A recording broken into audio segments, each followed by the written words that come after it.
তাদের সাথেই থাকবো। তাদের এখানে অনেকে খুব আহত, অনেকে চলাফেরা করতে পারেন না, দেখতে পারেন না। আমি আপনাদেরকে অ্যাসুরেন্স দিচ্ছি যে আমরা সবসময় আপনাদের পাশে থাকব।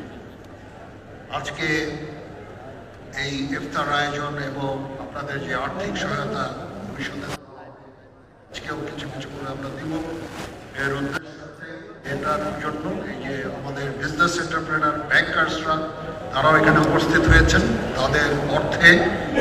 তাদের আর্থিক সাহায্যে আমরা এটা করছি।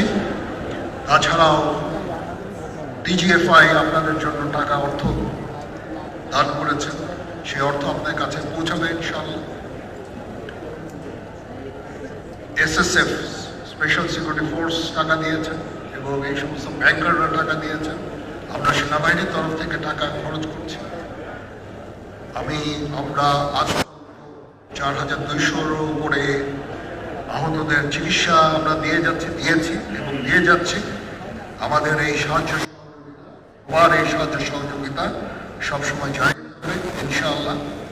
আমরা চেষ্টা করব আপনাদের একটা রিহ্যাবিলিটেশনের জন্য, সেই দিকেই করে যাব। আর্থিক সাহায্য সহযোগিতা সবসময় আপনাদের প্রতি আমাদের জারি থাকবে ইনশাআল্লাহ।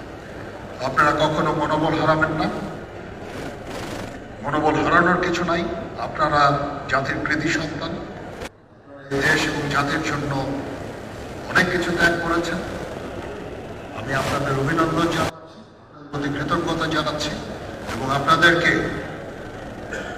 এই অ্যাসুরেন্স দিচ্ছি যে আমরা ইনশাআল্লাহ।